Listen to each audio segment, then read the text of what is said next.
تو انہیں لوگوں نے تو اور ان کی جماعت نے کوئی کارروائی نہیں کی ان کے خلاف. یہ 3 سال سے وہاں پر بیٹھے ہوئے ہیں حکومتی بینچز پر.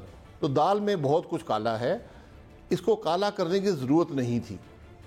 پی ڈی ایم کے اگر آپ ایک اتنے معمولی فیصلے پر بھی قائم نہیں رہ سکتے, آپ پی ڈی ایم کے اعتماد توڑنے پر تیار ہیں, تو پھر پی ڈی ایم میں آپ کی جگہ نہیں ہے. تو یوسف رضا گیلانی صاحب نے جب سینٹ کا الیکشن لڑا تھا قومی اسمبلی سے, تب بھی تو انہیں حکومتی یا پھر اتحادی جماعتوں کے ووٹ پڑے تھے, تو وہ ووٹ جسٹیفائڈ تھے, اور اب حکومتی اتحادی ووٹ جسٹیفائڈ جی, وہ ووٹر کا ووٹ ہے جو آپ کو الیکٹ کر رہا ہے. یہاں پر آپ اپنی پارٹی لائن کے ساتھ رہتے ہیں. آپ جس اتحاد میں تھے اس نے فیصلہ کیا تھا کہ یہ position P M L N کے پاس جائے گی.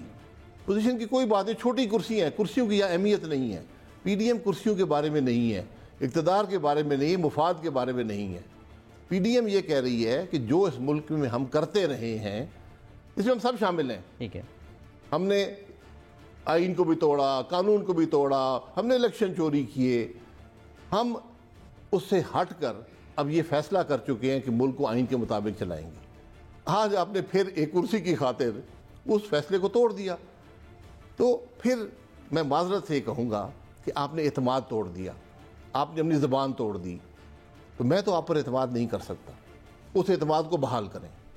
تو جب پیپلز پارٹی یہ کہتی ہے کہ آپ جو اپوزیشن لیڈر کا کینڈیڈیٹ تارڑ صاحب کو لے کر آئے تھے ان پہ انہیں تحفظات تھے, تو کیا وہ تحفظات پی ڈی ایم کے پلیٹ فارم پر سامنے نہیں لائے؟ بالکل لانے چاہیے تھے, بالکل لانے چاہیے, یہ حق بنتا ہے. وہ پی ڈی ایم کے پلیٹ فارم پہ نہیں لائے؟ نہیں لائے گی. میں سیکرٹری جنرل مجھے لکھ دیتے خط کہ جناب ہم پہ یہ تحفظات ہیں.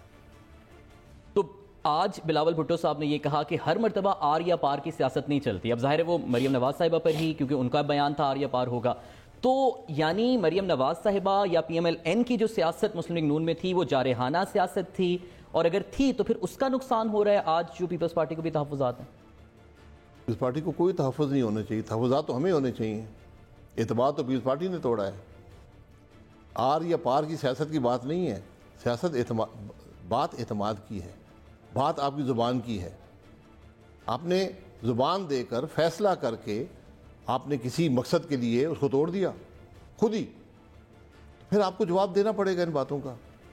پھر میں تو آپ اعتماد نہیں کر سکتا ہوں. بات اعتماد کی ہے, یہ کرسی کی نہیں ہے, یہ آر یا پار سیاست کی نہیں ہے. کون سی آر یا پار سیاست ہے؟ یہاں پر مشاورت ہوتی ہے, اس میں آر یا پار ہو, بالکل آر یا پار ہوگا. اگر آپ اس سے اتفاق نہیں کرتے پھر آپ کا اپنا راستہ ہے. یہ باتیں مشاورت سے ہوتی ہیں. ایک فیصلہ ہو گیا, آپ نے معمولی فیصلے کو توڑ دیا. اب اتنی بات پر اگر آپ قائم نہیں ہیں, میں آپ پہ کیا کل اعتماد کروں گا کسی بڑے فیصلے پر قائم رہیں گے؟ تو یعنی اگر جس طرح سے آپ نے بھی بتایا کہ الیکشنز پہلے بھی مینج ہوتے رہے ہیں, چوری ہوتے رہے ہیں, تو مسلم لیگ نواز اپنی غلطیاں تسلیم کر کے چیزوں کو ٹھیک کرنے کی طرف جا رہی ہے, لیکن پیپلز پارٹی پھر ماضی کی سیاست کی طرف جا رہی ہے. ہم سب غلطیاں تسلیم کر کے, توبہ کر کے, عوام کے سامنے بات کر کے, اور ہم نے کہا ایک ٹروتھ کمیشن بنا دیں, ماضی کے حقائق اس کے سامنے رکھیں. اور ہم نے یہ بھی کہا کہ 73 سال میں جو ہم اس ملک میں کر رہے ہیں وہ ناکام ہو چکا ہے. اس کا آخری نمونہ 2018 کے الیکشن ہے. چوری ہوئے, ایک حکومت مسلط کی گئی, ہائیبریڈ ماڈل آیا, اس نے ملک کی معیشت تباہ کر دی, ملک کی خارجہ پالیسی تباہ کر دی, گروتھ بند ہو گئی, عوام مہنگائی کا شکار ہے, بے روزگاری ہے, پورا ملک زوال کا شکار ہے. تو اس لیے ہم نے کہا کہ اب ایک راستہ رہ گیا ہے, ایک دفعہ اس ملک کو آئین کے مطابق چلائیں, اس ملک کی عوام کی رائے کا احترام کریں. ہم نے احترام یہ کیا کہ ڈسکا میں جا کے 20 پریزائڈنگ افسر اٹھا کر لے گئے. سینٹ کے الیکشن میں ہم نے کیمرے لگائے کہ کون ووٹر کہاں ڈال رہا ہے. اس کے بعد ہم نے جو ووٹ تھے, جو 100 ووٹ پڑا تھا, اس میں کہا جی یہ ووٹ ہی غلط ہے, یہ غلط ڈالے گئے. بھئی شک نمبر 1 کہتی ہے جو ہدایات کی ہے کہ کہیں بھی ڈالیں اس بکسے میں, سارے ووٹ اس باکس کے اندر لگے ہوئے ہیں. لیکن نہیں, چلیں جی, صرف وہاں بھی اکتفا نہیں کیا. اب جو ہمیں اپوزیشن بھی چاہیے تھی, سینٹ کا چیئرمین شپ ہم نے حاصل کر لی, اب اپوزیشن بھی چاہیے تھی. تو ہم نے کہا ٹھیک ہے, ہم یہاں سے 5 بندے اٹھا کر یہاں بٹھا دیتے ہیں. اس طرح چیس کی چال کھیلی جاتی ہے نا, تو یہ اب اپوزیشن لیڈر اپنا منتخب کر لیں گے. تو کوشش یہ تھی کہ یہ اتحاد ٹوٹے پی ڈی ایم کا. یہ چھوٹا ایک گیم تھی نا, اس میں بدقسمتی سے پیپلز پارٹی بھی اس کا حصہ بن گئی. تو اب مسئلہ یہ ہے، اور میں نے پہلے بھی بہت دفعہ کہا ہے، جو پی ڈی ایم کے بیانیے کو چھوڑے گا، جو پی ڈی ایم کو چھوڑے گا، عوام اس کو چھوڑ دیں گے، یہ بات یاد رکھیں، اور یہ ہوگا، آپ دیکھیں گے۔ تو 249 کے الیکشن میں 249 کے الیکشن میں پیپلز پارٹی سے سپورٹ مانگیں گے آپ لوگ؟ ہم نے بالکل مانگی تھی، ہمارا حق تھا۔ اپوزیشن پی ڈی ایم سے پہلے بھی اپوزیشن کا فیصلہ تھا کہ جس کی سیٹ خالی ہوئی ہے وہی الیکشن لڑے گا، یا جو رنر تھا وہ لڑے گا۔ ہم اس سیٹ پر دوسرے نمبر پہ تھے، ہمارا حق تھا۔ ہم گئے ان کے پاس، ان کو کہا، انہوں نے کہا جی کہ ٹھیک ہے ہم دیکھیں گے، یہ ہے وہ ہے، اس میں اے این پی کے کینڈیڈیٹ بھی ہیں، جے یو آئی کے کینڈیڈیٹ، ٹھیک ہے جی، ہم نے سب سے درخواست کر دی ہے کہ اپوزیشن جو ہے اس میں متفقہ الیکشن لڑے تو اس کی زیادہ پذیرائی ہوگی۔ تو عباسی صاحب، پہلے بھی جب شہباز شریف صاحب ہارے تھے فیصل وابڈا صاحب سے تو بہت کم 700 کچھ ووٹوں کا مارجن تھا، اور اب تحریک لبیک بھی جو تیسرے نمبر پر تھی وہ بھی پی ٹی آئی کے ساتھ ہی ہوگی، تو پھر پی ٹی آئی کے سپورٹ کے بغیر 249 جیت لیں گے نون لیگ مفتاح اسماعیل صاحب؟ پی ٹی آئی کی سپورٹ ہمیں نہیں چاہیے، پیپلز پارٹی کی نہیں۔ دیکھیں، سپورٹ اگر اپوزیشن ہے، اس کے امیدوار نہیں ہوں گے تو اپوزیشن کا ووٹ جنرلی اپوزیشن کو ہی ملتا ہے۔ شہباز صاحب ہارے نہیں تھے، ہروائے گئے تھے۔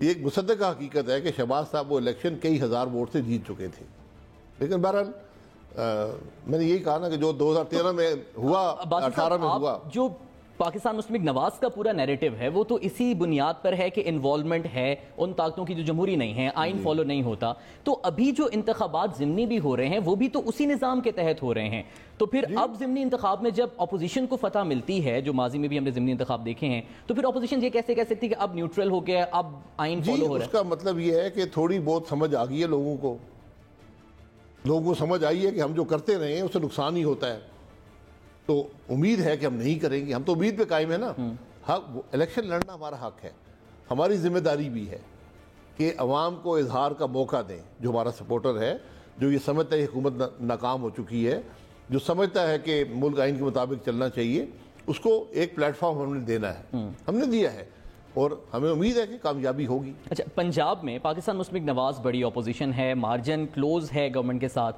اور خاص طور پر سینٹ الیکشن سے پہلے بھی جب پی ٹی آئی کے ایم پی ایز تحفظات کا اظہار بھی کر رہے تھے، بظاہر نظر بھی آ رہا تھا کہ انہیں شکوے ہیں، تو تب ان کے ساتھ مل کے پنجاب حکومت کو نقصان نون لیگ نے کیوں نہیں پہنچایا پی ڈی ایم کے پلیٹ فارم سے، اور پھر سینٹ کے انتخابات میں سیٹلمنٹ بھی کر لی؟ دیکھیں، ہم اقتدار کے جنگ میں نہیں ہیں، ہم اقتدار چاہنے والوں میں سے نہیں ہیں۔ عدم اعتماد جس نے کیا ہو وہ جانتا ہے کہ عدم اعتماد کیسے ہوتا ہے۔ عدم اعتماد اس ملک میں ہوتا ہے جہاں آئین کی بالادستی ہو، جہاں قانون ہو، جہاں جمہوری قدریں ہوں، جہاں پارلیمان کی روایات ہوں، جہاں اخلاقی قدریں ہوں، اس ملک میں عدم اعتماد ہو سکتا ہے۔ عدم اعتماد میں ایوان کی اکثریت جو عدم اعتماد موو کرتا ہے اس نے وہاں پہنچانی ہوتی ہے ہاؤس کے اندر۔ ٹھیک ہے، یہاں پر تو پولیس اٹھا کے لے جائے گی، رینجر اٹھا کے لے جائیں گے، کوئی اور ایجنسیاں لے جائیں گی، تو آدمی پہنچیں گی نہیں۔ ہم نے عدم اعتماد کیا تھا 1999 میں، تو ہم نے دیکھا ہے، تو یہ بڑی واضح بات ہے کہ ہمارے ملک میں عدم اعتماد جو ہے وہ اسٹیبلشمنٹ کی مرضی کے بغیر ممکن نہیں ہے۔ یہ ایک بڑی غیر آئینی بات ہے جو میں کہہ رہا ہوں، لیکن یہ ایک حقیقت بھی ہے۔ ہم نے سینٹ کے اندر بھی عدم اعتماد دیکھ لیا کہ 64 ممبران تھے اور ووٹ پڑے 50، تو یہ بدقسمتی ہے۔ ہم اسی خرابی کے خلاف ہم بات کر رہے ہیں کہ یہ کیمرے مت لگائے ایوانوں میں۔ یہ شہباز شریف صاحب نے جو حمزہ شہباز صاحب کو کہا ہے کہ پنجاب میں ان ہاؤس تبدیلی مناسب وقت پہ کی جائے گی، تو مناسب وقت کیا رضامندی ہوگی یا پھر کیا مناسب وقت؟ ایسی کوئی پالیسی نہیں ہے جو پی ایم ایل این نے اپنائی ہو، لیکن میں نے یہ کہا نا کہ عددی طور پر پنجاب میں بالکل آسان بات ہے عدم اعتماد کرنا، بالکل ٹھیک ہے، لیکن عدم اعتماد ممکن نہیں ہے کرنا، اس لیے کہ وہاں پر لوگ اٹھا کر لے جائیں گے۔ آپ کے اپنے اراکین بھی مینج ہو سکتے ہیں؟ مینج نہیں، ان کو جب اٹھا کے لے جائیں گے نا، کسی کو نیب پکڑ کے لے جائے گی، کسی کو 10-20 ممبران آپ نے اٹھانے ہیں، یہاں تو 20 افسر ہم اٹھا کر لے گئے، آج تک پتہ نہیں چلا اٹھائے کس نے، تو اس طرح وہ بھی ایم پی ایس بھی اٹھا کر لے جائیں گے کوئی۔ تو عباسی صاحب، آج جو حمزہ شہباز صاحب کی ملاقات شہباز شریف صاحب سے ہوئی ہے اور آپس میں معاملات انہوں نے جو گفتگو کی ہے، تو مریم نواز صاحبہ کا اب رول کیا ہے اس ساری پی ڈی ایم کی سیاست میں؟ گو کہ ظاہر ابھی تو علیل بھی تھیں، روبہ صحت بھی شاید ہو رہی ہیں ماشاءاللہ، وہ تو کیا وہ لندن جا رہی ہیں کسی بھی صورت میں؟ پارٹی کے ہر پلیٹ فارم پہ حصہ لیتی ہیں، نائب صدر ہیں اپنا رول ادا کرتی ہیں. جب شہباز صاحب اور حمزہ صاحب جیل میں ہیں, شہباز صاحب تو ہیں, حمزہ صاحب بھی تھے, انہوں نے پارٹی کی لیڈرشپ کی, پارٹی کو اپنا جو رول انہوں نے پلے کیا. انہوں نے ہمیشہ کہا کہ جب پارٹی کو میری ضرورت پڑے گی میں حاضر ہوں. وہ نہ پارلیمان کا حصہ ہیں نہ کبھی حکومت کا حصہ رہی ہیں, لیکن پارٹی کے اندر ان کا ایک رول ہے, پارٹی کا ورکر قبول کرتا ہے, پارٹی کا ووٹر قبول کرتا ہے, اپنا رول ادا کرتی ہے. لیکن خبریں تو پھر obviously جب نکلتی ہیں تو کسی وجہ کی بنیاد پہ گردش کرتی ہیں. مریم صاحبہ کے لندن جانے کی, پھر ڈاکٹر عدنان صاحب کے ادھر آنے کی, پھر رانا ثناء اللہ نے بھی یہ کہا کہ اگر ضرورت پڑی تو وہ چلی جائیں گی, جا سکتی بھی ہیں. تو کسی بھی صورت میں علاج کے لیے بھی, والد صاحب کو ملنے کے لیے بھی جا رہی ہیں مستقبل قریب یا بعید میں لندن؟ اگر ملک سے باہر جانا غیر قانونی ہے یا غیر اخلاقی ہے تو نہیں جائیں گی. یہ ہر ایک کی رائے, ہر ایک کی کا حق ہے کہ جہاں بھی وہ سفر کرنا چاہیے, آئین دیتا ہے. تو اگر انہوں نے جانا ہوا تو جائیں گی, لیکن میرا نہیں خیال ان کا ایسا پروگرام ہے کوئی, کیونکہ وہ ECL پر بھی ہیں, نہ انہوں نے ECL سے ہٹنے کے لیے اپلائی کیا ہے. تو کوئی ایسی بات نہیں. اور میں خود انہوں نے ٹویٹ بھی کر دی ہے. تو خبریں ہم بناتے رہتے ہیں, ہم آپ ڈسکس کر رہے ہیں تو کچھ ٹی وی کا ٹائم بھی چل جاتا ہے اسی میں. اچھا, تو جو حمزہ شہباز صاحب کی رہائی کے بعد کی اگر time line P D M کی دیکھیں تو پھر پی ڈی ایم میں ذرا جو معاملات اختلافات کی طرف وہ تب سے جانا شروع ہوئے, اور پھر درمیان میں یہ بھی خبریں تھیں کہ بلاول بھٹو زرداری یا پیپلز پارٹی حمزہ صاحب کی طرف ذرا زیادہ انکلائنڈ ہے مریم نواز صاحبہ کے بنسبت. تو کیا نون لیگ کے اندر بھی یہ ڈیوائیڈ ہے کہ بیانیے کو اتنے سخت طریقے سے لے کر چلیں, یا پھر مفاہمت کی طرف بھی تھوڑا؟ نہیں, ہم کہہ رہے ہیں کہ یہ سارا معاملہ حمزہ صاحب نے کیا ہے. ان کی رہائی کے بعد یہ پی ڈی ایم کے اختلافات سامنے آ رہے ہیں. نہیں, کوئی اختلاف حمزہ صاحب کو کوئی اختلاف نہیں ہے کسی سے, نہ جماعت کے اندر کوئی اختلاف ہے, پی ڈی ایم کے اندر بھی کوئی اختلاف نہیں ہے. پی ڈی ایم کے اندر تو ایک جماعت یا دو جماعتوں نے پی ڈی ایم کا اعتماد توڑا ہے, وہ اس کا جواب دے دیں کہ ہم نے کیوں توڑا ہے, لیکن وہ تو اس اعتماد کو بحال کرنے کی کوشش کریں. اگر وہ یہ کہیں گے نہیں میں اعتماد توڑوں گا تو پھر توڑتے رہے. پیپلز پارٹی نے تو آج آپ پہ الزام لگایا کہ جی حکومت کو سہارا آپ دے رہے ہیں, 24 مارچ کے لانگ مارچ پہ وہ متفق تھے, آپ لوگوں نے نقصان پہنچایا لانگ مارچ کو بھی. جی, اگر استعفے دینے ہوتے تو آپ اس اسمبلی میں بھی ہیں کیوں؟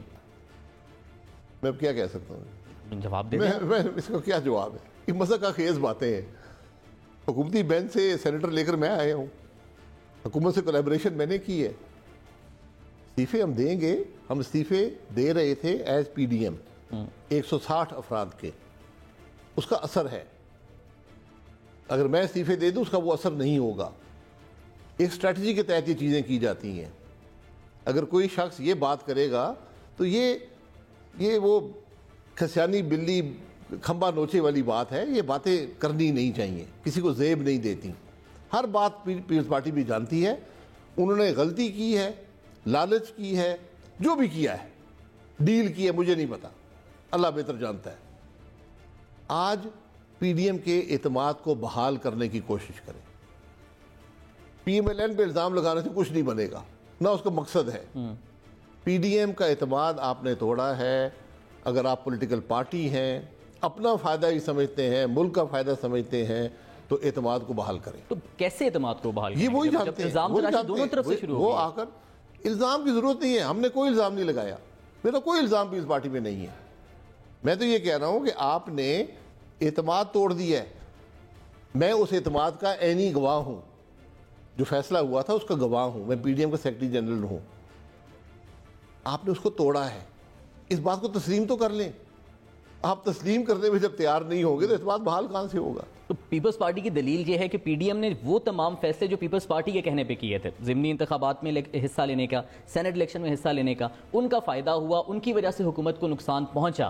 تو یعنی وہ یہ امپلائی کر رہے تھے کہ پی ڈی ایم نے جو کامیابیاں حاصل کی ہیں وہ پیپلز پارٹی کے فیصلوں کی وجہ سے کی ہیں, کیونکہ نون لیگ تو خلاف تھی ضمنی الیکشن. جو پی ڈی ایم فیصلہ کرتی ہے وہ مشاورت سے کرتی ہے, اس میں ہر ایک کی رائے شامل ہوتی ہے.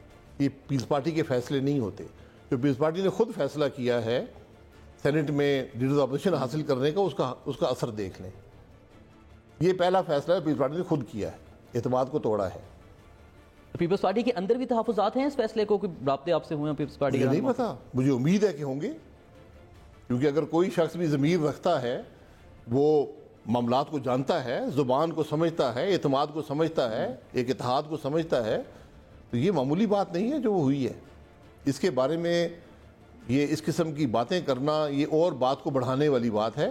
آج صرف ایک بات پیپلز پارٹی نے کرنی ہے کہ جواب دیں اس بات کا کہ آپ نے اعتماد توڑا کیوں ہے. تو پیپلز پارٹی کے پاس سندھ کی حکومت موجود ہے, پی ایم ایل این کے پاس پنجاب میں اچھا خاصا ووٹ بینک موجود ہے, مولانا صاحب کے پاس اپنی اسٹریٹ پاور موجود ہے, تو اگر پیپلز پارٹی آپ کے مطابق اعتماد نہیں قائم کر پاتی اپنا, تو کیا پی ڈی ایم پھر پیپلز پارٹی کے بغیر آگے چلے گی؟ جی بالکل چلے گی. پی ڈی ایم ایک تحریک ہے, ایک مقصد ہے, وہ اقتدار نہیں ہے کہ سندھ حکومت ملے یا نہ ملے, یا پنجاب کی حکومت ملے یا نہ ملے. وہ بات کی باتیں ہیں. الیکشن ہوگا, الیکشن ایک نظام کے تحت ہوگا جو آئین کے مطابق چل رہا ہوگا, پھر جا کر ملک ترقی کرے گا. ہم تو یہ کہہ رہے ہیں کہ یہ تماشے ختم ہونے چاہیے, یہ معاملات نہیں چلتے. ملک کدھر جا رہا ہے؟ میں تو ہر چیز کو اس پیمانے پر تولتا ہوں یا ناپتا ہوں کہ کیا ہم نے ترقی کی ہے. ہم نے آئین توڑا, الیکشن چوری کیے, کیا ملک کی ترقی ہوئی؟ ان ممالک نے جو آئین پر برقرار رہے, انہوں نے وہ کہاں پر ہیں, ہم کہاں پر ہیں. اتنی بات ہے. تو عباسی صاحب, جب ایک پارٹی حکومت میں ہوتی ہے اور حکومت میں آ کے وہ تسلیم کرے کہ جی ہم نے ماضی میں یہ غلطیاں کی ہیں, اب ہم چیزیں سدھاریں گے, اس کا امپیکٹ تو ظاہر زیادہ ہوتا ہے, عوام اعتماد بھی کرتے ہیں. لیکن اگر ایک پارٹی اپوزیشن میں ہے, مقدمات کا سامنا کر رہی ہے, لیڈرشپ ملک سے باہر ہے, تب وہ آ کے یہ کہے کہ ہم اب انقلابی ہیں, تو عوام کو کیسے اعتماد دلائیں گے کہ ہمارا کاز سچا ہے؟ جب آپ حکومت میں ہوتے تو آپ باتیں نہیں کرتے, آپ عمل سے ثابت کرتے ہیں. ہم نے عمل سے ثابت کیا. ہمارے 5 سال میں آپ کوئی کرپشن کا اسکینڈل بتا دیں, آپ ملک میں ترقی نہ ہونا بتا دیں, آپ ملک میں مہنگائی بتا دیں, مسائل کا حل نہ ہونا بتا دیں, ملک نے ترقی کی یا زوال میں گیا, اس پہ فیصلہ کر لیں. ہم نے جمہوری قدروں کو برقرار رکھنے کی کوشش کی یا نہیں کی, اس پہ بات کر لیں. آپ قومی اسمبلی کا سیشن دیکھ لیں, دھرنا ہوا, کیا کچھ نہیں ہوا ملک کے اندر, ترقی کا سفر جاری رہا. ہم انسان ہیں, غلطیاں ہوتی ہیں. ہم یہ نہیں کرتے کہ وزیر اعظم اسی سے سمری بھیجتا ہے کہ ہندوستان کو سے چینی خرید لو, اور وہاں سے اپروو کر کے 3 لاکھ ٹن کو 5 لاکھ ٹن کر دیتے ہیں. قومی اسمبلی میں بھی اپروو کر دیتا ہے. 3 وزراء کہتے ہیں کہ نہیں جناب, یہ تو ہماری تو سیاست ختم ہو جائے گی, لوگ تو جوتیاں ماریں گے. تو کشمیر کی محبت میں نہیں, ہندوستان کے معاملات پر نہیں, خارجہ پالیسی کی بنیاد پر نہیں, اپنی سیاست کی بنیاد پر اس فیصلے کو کابینہ ریورس کرتی ہے. تو کیا میرا سوال یہ ہے کہ جب وزیر اعظم نے یہ سمری بھیجی تھی, وہ ملک کا وزیر اعظم نہیں تھا, اس کو پتہ نہیں تھا کہ کشمیر سے معاملات کیا ہیں, اس کو پتہ نہیں تھا کہ آرٹیکل 370 میں انڈیا نے کیا کیا ہے. اب تو وہ تجارتی امور کے انچارج تھے نا, وزیر اعظم تو وہ کابینہ میں تھے, وہ تو وزراء معاونین کہتے ہیں کہ وہ الگ رول. عقل چلی گئی تھی. تجارت وہ ہوتی ہے جو آپ کسی کو کچھ بیچتے ہیں. جب آپ کسی سے کچھ لے رہے ہوتے ہیں تو وہ آپ سے فائدہ حاصل کر رہا ہوتا ہے. آپ نے 2 روپے کلو چینی کی خاطر کشمیری کو داؤ پر لگا دیا. آپ کے ذہن معاف ہو چکا تھا اس وقت. یہ ہم ان کو بڑی لائٹلی لیتے ہیں ان باتوں کو. میں ان کو بڑا سیریس سمجھتا ہوں کہ ہم نے جو کشمیر کا سودا کرنے پر جو کابینہ تیار ہو, ای سی سی کابینہ ہوتی ہے. یہ ماضی میں ای سی سی کے فیصلے کابینہ میں نہیں آتے تھے, یہ سپریم کورٹ کے فیصلے کی نتیجے میں آئے ہیں. وہاں پر پرائم منسٹر سمری بھیجتا ہے, اس کو اپنی سمری کو ڈیفینڈ کرنا چاہیے تھا. بھارت سے پاکستان کی تجارت 2015 میں بہتر ہوئی, 2016 میں بہتر ہوئی, تب نون لیگ کی حکومت تھی, تب بھی بھارت کے ظلم کشمیر پر تو جاری تھے. جی ظلم جاری تھے. تو تب کشمیریوں کی سینٹیمنٹ ظلم جو ہیں وہ 48 سے جاری ہیں. 370 جب اس نے کیا, اسے کشمیر پر قبضہ کر لیا, ایک پالیسی ڈیسیشن تھا. تو اس وقت پاکستان کی حکومت نے فیصلہ کیا کہ ہم ٹریڈ ختم کریں گے. حالانکہ فیصلہ یہ ہونا چاہیے تھا کہ ہم بارڈر کو سیل کرتے ہیں, ہم سفارتی تعلقات توڑتے ہیں, کیونکہ جس بنیاد پر ہمارا اختلاف ہے آپ نے اس بنیاد کی نفی کر دی ہے, آپ نے رد کر دیے UN سیکورٹی کونسل ریزولوشنز کو. ہم بڑے آرام سے بیٹھے رہے اور آج ایک چینی کی سمری لا کر چینی خریدنی شروع کر دی. اچھا, چینی اور کپاس خریدنی شروع کر دی. تو شاید خاقان عباسی صاحب, چونکہ ہماری بحث اب بھارت سے تجارت پر بھی شفٹ ہوگی اور حکومتی اقدامات پر اپوزیشن کی اور مسلم لیگ نواز کا کیا سٹینڈ ہے, پی ڈی ایم کا سٹینڈ کے اطلاعات پر شاید خاقان عباسی صاحب سے بات کریں گے اس بریک کے بعد.